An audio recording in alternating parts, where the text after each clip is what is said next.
আসসালামু আলাইকুম প্রিয় ফেসবুক বন্ধুরা। আসলে ইদানিং একটা ডায়লগ ট্রেন্ডিংয়ে চলতেছে, যা অনুপ্রেরণার এক নাম এমুক, অনুপ্রেরণার আরেক নাম এমুক। আসলে আমি কাউকে নাম ধরে ছোটো করতে চাই না বা কাউকে কষ্ট দিতে চাই না। আমি একটাই বলতে চাই, অনুপ্রেরণার এক নাম XYZ, আপনারা যাই বলুন,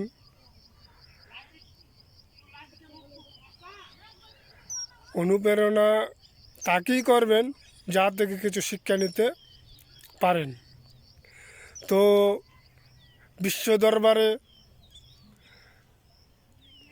বা পুরা ওয়ার্ল্ডের ভিতরে 100 জনের নাম আছে। বিশ্বের বড় জ্ঞানীগুণী ব্যক্তিগণ তাদের নাম উল্লেখ করেছেন। পুরা ওয়ার্ল্ডের ভিতর থেকে 100 জনকে বাছাই করে তাদেরকে নির্বাচন করেছেন।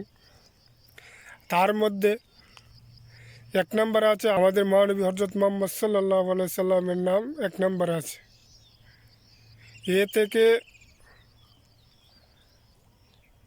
আমরা অনেক কিছুই শিখতে পারি।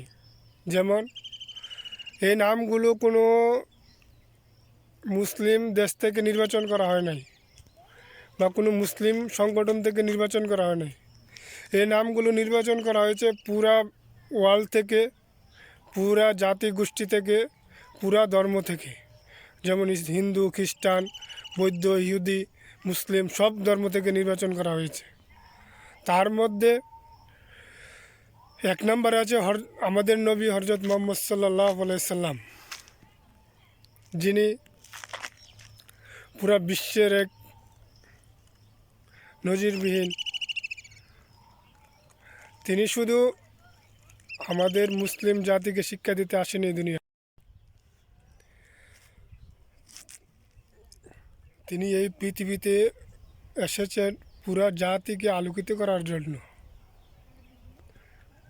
তো তা থেকে কি আমরা শিক্ষা নিতে পারি না? অনুপ্রেরণার আরেক নাম হচ্ছে হযরত মুহাম্মদ সাল্লাল্লাহু আলাইহি সাল্লাম, যা আমাদেরকে শিক্ষা দিয়ে গেছেন।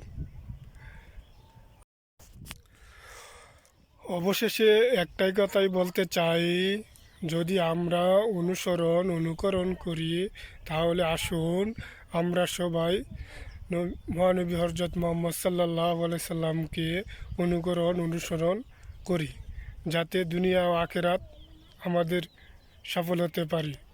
সে একটা কথাই বলতে চাই, আল্লাহ সবাইকে যেন সহি আকীদার পথে চলার তৌফিক আতা ফরমান। আল্লাহ সবাইকে সঠিক পথে চলার তৌফিক দান করুক। আমিন সুম্মা আমিন।